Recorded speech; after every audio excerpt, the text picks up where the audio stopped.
Quizá una conversación franca acerca de la insatisfacción sexual hubiera sido mano de santo de haberse realizado en el momento adecuado, por difícil que hubiera resultado entonces. Puede que ella prefiriese ocultamente poner fin a ese tipo de intimidad porque en lo más profundo y secreto vivía el sexo de forma ambivalente. Dios sabe que hay muchas razones para ello. Puede que él fuera un amante horrible y egoísta. Quizá los dos lo fueran. Aclarar algo así bien merece una pelea, no es así. Es una parte importante de la vida, ¿o no? Puede que abordar el problema y, vete a saber, resolverlo justifiquen 2 meses de auténtica miseria diciéndose verdades, pero no con el objetivo de destruir o de vencer, porque en ese caso no serían verdades, sino que se trataría de una guerra abierta. Quizá no era el sexo. Quizá todas las conversaciones entre marido y mujer se habían convertido en una rutina tediosa, en la ausencia de cualquier tipo de aventura común que pudiera animar a la pareja. Quizá era más fácil soportar ese deterioro momento tras momento, día tras día, que asumir la responsabilidad de mantener la relación a flote. Después de todo, las cosas que viven mueren cuando no se les presta atención. Vivir significa realizar una labor constante de mantenimiento. Nadie encuentra una pareja tan a su medida que desaparece la necesidad de perseverar en el trabajo y la atención, y, de todas formas, si encontraras a esa persona perfecta, acabaría huyendo de tu absoluta imperfección con todas las de la ley. Lo cierto es que lo que necesitas a fin de cuentas, lo que te mereces es alguien exactamente tan imperfecto como tú. Quizá el marido que engañó a su mujer era espantosamente inmaduro y egoísta. Quizá ese egoísmo acabó por imponerse. Quizá ella no se opuso a esta inclinación suya con suficiente fuerza y vigor. Quizá no podían ponerse de acuerdo a propósito de la forma más adecuada para disciplinar a los niños y ella terminó por apartarlo de sus vidas como consecuencia. Quizá eso le sirvió a él para librarse de algo que le resultaba una responsabilidad desagradable. Quizá los niños alimentaron auténtico odio en su interior al presenciar esta batalla soterrada, castigados por el resentimiento de su madre y enajenados poco a poco del bueno de papá. Quizá las cenas que ella le había preparado, o que él le había preparado a ella, estaban frías y se comieron con cierto rencor. Quizá todo ese conflicto que nunca se abordó los dejó a ambos cargados de resentimiento, de una forma que nunca se verbalizó, pero que se materializó invariablemente en acciones. Quizá todos esos problemas mantenidos en silencio comenzaron a erosionar las redes invisibles que sostenían el matrimonio. Quizá el respeto se fue transformando lentamente en desprecio y nadie se molestó en darse cuenta. Quizá el amor se fue transformando lentamente en odio, sin que nadie dijera nada. Todo lo que se aclara y se articula se vuelve visible. Quizá ni la mujer ni el marido querían ver ni comprender y dejaron a propósito que todo permaneciera en la niebla. Quizá fueron ellos los que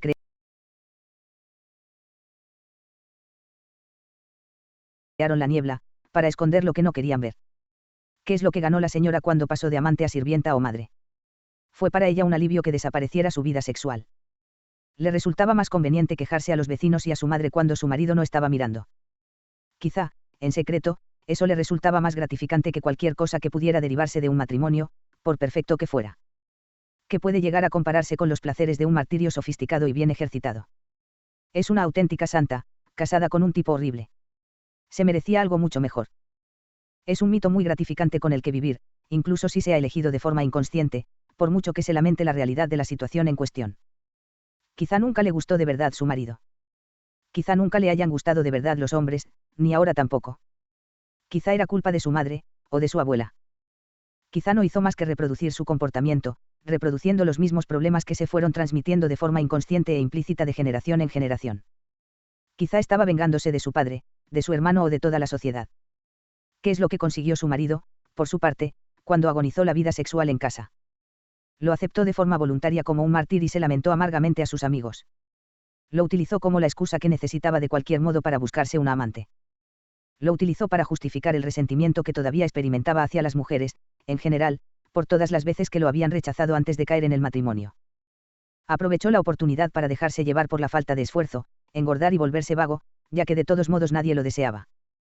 Quizá los dos, tanto la mujer como el marido, aprovecharon la oportunidad de echar a perder el matrimonio para vengarse de Dios, acaso el único ser que podría haber resuelto toda la situación.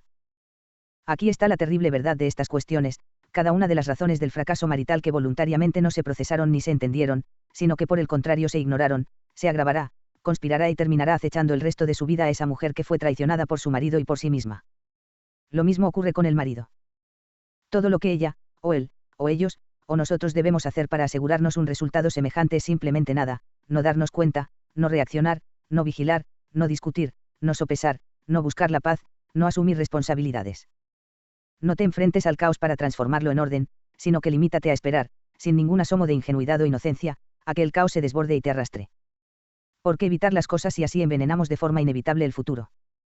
¿Por qué la posibilidad de que exista un monstruo acecha por debajo de cada uno de nuestros desacuerdos y nuestros errores? Quizá la pelea que tienes, o que no tienes, con tu mujer o tu marido significa el principio del final de vuestra relación. Quizá tu relación está acabándose porque eres una mala persona. Es probable, al menos en parte. No es así. Así pues, desencadenar la discusión necesaria para resolver un problema real requiere aunar la voluntad necesaria de enfrentarse a la vez a dos formas con un potencial miserable y peligroso, el caos, la fragilidad potencial de la relación, de todas las relaciones y de la misma vida, y el infierno, el hecho de que tú y tu pareja podáis ser la persona lo suficientemente mala para destruir todo con vuestra pereza y vuestro rencor. Hay poderosos motivos para entregarse a evitarla, pero hacerlo no nos ayuda. ¿Por qué mantenerse en la indefinición cuando así la vida se estanca y se enturbia? Bueno, si no sabes quién eres, puedes esconderte en la duda. Quizá no eres una persona mala, egoísta y mezquina. ¿Quién sabe? Desde luego tú no. Sobre todo si te niegas a pensarlo y tienes todas las razones para no hacerlo. Pero dejar de pensar sobre algo que no quieres saber no sirve para que eso desaparezca. Lo único que haces es intercambiar un conocimiento ajustado, particular y específico de la lista probablemente finita de tus defectos reales por otra lista mucho más larga de incompetencias indefinidas y carencias potenciales. ¿Por qué negarse a investigar cuando el conocimiento de la realidad permite dominarla como un maestro, o si no dominarla, al menos contemplarla desde la altura de un honesto aficionado? Bueno, ¿y qué pasa si de verdad algo está podrido en Dinamarca? ¿Entonces qué? ¿No es mejor en tales circunstancias vivir voluntariamente ciego y disfrutar la bendición de la ignorancia? Pues no si el monstruo es real. ¿De verdad te parece que es buena idea retirarse, abandonar la posibilidad de armarse ante la marea creciente de problemas y de esta forma rebajarte ante ti mismo? ¿De verdad te parece una sabia decisión dejar que la catástrofe vaya ganando fuerza en las tinieblas mientras te encoges, menguas y sientes cada vez más miedo? ¿Acaso no es mejor que te prepares, que afiles tu espada, que escrutes la oscuridad y entonces desafiar al león en su guarida? Puede que acabes herido. De hecho, es lo más probable. Después de todo, la vida es sufrimiento. Pero quizá la herida no sea mortal. Si en lugar de eso esperas hasta que aquello que te niegas a investigar vaya a aporrear tu puerta, seguro que las cosas no te irán muy bien. Acabará ocurriendo aquello que no deseas de ninguna forma y será cuando estés menos preparado. Aquello que no quieres encontrarte de ninguna forma se revelará justo cuando estés más débil, justo cuando posea la mayor fuerza. Y te derrotará. Dando vueltas y vueltas en la espiral creciente. No puede ya el halcón oír al halconero. Todo se desmorona, el centro cede. La anarquía se abate sobre el mundo. Se desata la marea ensangrentada, y por doquier. Se anega el ritual de la inocencia. Los mejores están sin convicción, y los peores llenos de apasionada intensidad. William Butler Yeats, El segundo advenimiento. ¿Por qué negarse a ser específicos, cuando especificar el problema nos permitiría solucionarlo? ¿Por qué especificar el problema significa admitir su existencia? ¿Por qué así te permite saber lo que quieres, digamos, de un amigo o de tu pareja, y entonces sabrás, de forma clara, negro sobre blanco, lo que no te están dando, y eso hará daño de manera aguda y específica. Pero aprenderás algo y lo utilizarás en el futuro. Y la alternativa de ese dolor agudo es la molestia sorda de la desesperanza continua, del fracaso difuso y del sentimiento de que el tiempo, el valioso tiempo, se te escapa de las manos. ¿Por qué negarse a ser específicos? Porque al mismo tiempo que no consigues definir el triunfo, que así se vuelve imposible, también te niegas a definir el fracaso a ti mismo, de tal forma que cuando fracases no te darás cuenta y no te dolerá. Pero algo así no puede funcionar. No te puedes engañar tan fácilmente, a no ser que lo hayas llevado hasta muy lejos. Por el contrario, cargarás con un permanente sentimiento de decepción en tu ser, así como con el desprecio por ti mismo que conlleva y el odio cada vez mayor hacia el mundo que como resultado se genera, o se degenera. Alguna revelación se aproxima. Se aproxima el segundo advenimiento. El segundo advenimiento. Lo digo. Y ya una vasta imagen del Spiritas Mundi. Turba mi vista, allá en las arenas del desierto. Una figura con cuerpo de león y cabeza de hombre. Una mirada en blanco y despiadada como el sol. Mueve sus lentos muslos, y alrededor planean sombras de airadas aves del desierto. Con la oscuridad de nuevo, mas ahora sé que a 20 siglos de obstinado sueño meció en su cuna una pesadilla. Y qué escabrosa bestia, llegada al fin su hora, se arrastra a Belén para nacer. Y si la mujer que ha sido engañada y ahora se ve consumida por la desesperación, de repente se siente determinada a encarar toda la incoherencia del pasado, del presente y del futuro. Y si se decide a desenmarañar todo el lío, a pesar de que eso es precisamente lo que ha evitado hasta ahora, justo cuando está más débil y confusa que nunca. Quizá el esfuerzo acabe con ella, pero de todas formas ya está siguiendo un camino que es peor que la propia muerte. Para resurgir, para escapar, para resucitar, tiene que articular de forma meditada la realidad que cubrió bajo un velo de ignorancia de forma cómoda pero peligrosa tan solo para fingir cierta paz. Tiene que separar los detalles particulares de su catástrofe particular de la intolerable condición general del ser, en un mundo en el que todo se ha derrumbado. Bueno, todo es quizá demasiado. Fueron tan solo cosas específicas las que se derrumbaron, no todo. Las convicciones identificables fracasaron y las acciones particulares fueron falsas y artificiales. ¿Cuáles eran? Ahora, ¿cómo pueden resolverse? ¿Cómo puede llegar a ser mejor en el futuro?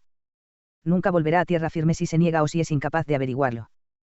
Puede reconstruir el mundo mediante cierta precisión en lo que piensa, cierta precisión en lo que dice, cierta confianza en sus palabras y cierta confianza en la palabra. Pero quizás sea mejor dejar que todo permanezca entre tinieblas. Quizá por el momento no quede mucho de ella, quizá una gran parte ha quedado sin revelarse, sin desarrollarse. Quizá simplemente ya no tenga la energía suficiente. Si hubiera prestado cierta atención antes, si hubiera tenido valor y sido honesta a la hora de expresarse, quizás se habría ahorrado todos estos problemas. Y si hubiera comunicado su infelicidad respecto al declive de su vida romántica justo cuando empezó a decaer. Y si lo hubiera hecho con precisión, con exactitud cuando por primera vez lo vivió como una molestia. O bien, en el caso de que no fuera así, y si hubiera manifestado que no la estaba molestando tanto como quizá tendría que molestarla. Y si hubiera encarado con precaución la forma que tenía su marido de despreciar todos sus esfuerzos domésticos. Habría descubierto que estaba resentida con su padre y con la sociedad y que eso emponzoñaba su vida de pareja. Y si hubiera arreglado todo eso. ¿Cuán fuerte se habría vuelto? No le habría costado mucho menos enfrentarse a las dificultades como consecuencia. ¿Y cómo habría podido contribuir entonces a ayudarse a sí misma, a su familia y al mundo? ¿Y si se hubiera expuesto de forma continua y honesta al conflicto en el presente, en honor a la verdad a largo plazo y la paz? ¿Y si hubiera tratado los pequeños desplomes de su matrimonio como demostraciones de una inestabilidad subyacente, algo que verdaderamente requería atención, en vez de ignorarlos, soportarlos con una sonrisa de una forma tan correcta y agradable? Quizás sería diferente ahora, igual que su marido. Quizás seguirían casados legal y también emocionalmente. Quizá ambos serían mucho más jóvenes de lo que son ahora física y mentalmente. Quizá los cimientos de su casa serían más de piedra y menos de arena. Cuando las cosas se derrumban y el caos vuelve a aparecer, podemos darle forma y volver a establecer el orden mediante la palabra.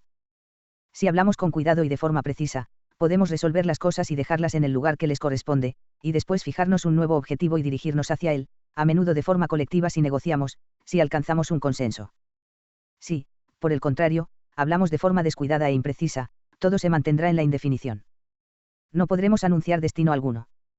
La niebla de la incertidumbre no se disipa y no nos resulta posible avanzar por el mundo negociando. La construcción del alma y del mundo.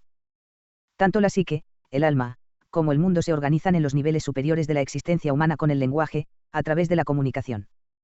Las cosas no son como lo parecen cuando el resultado que se alcanza no es el que se esperaba o el que se deseaba. Cuando el ser no se comporta bien, lo que ocurre es que no se han establecido sus categorías oportunas. Cuando algo se ir mal, hay que cuestionar hasta la propia percepción y, al mismo tiempo, evaluar, pensar y actuar. Cuando un error se anuncia, el caos indiscriminado queda de manifiesto. Su forma de reptil paraliza y confunde. Pero los dragones, que sí existen, más, quizá, que cualquier otra cosa, también ocultan grandes cantidades de oro. Al mismo tiempo que el derrumbe nos conduce al horrible desbarajuste de un ser desconcertante, también supone una oportunidad para forjar un orden nuevo y positivo. Y hace falta claridad a la hora de pensar, una claridad valiente, para invocar algo así.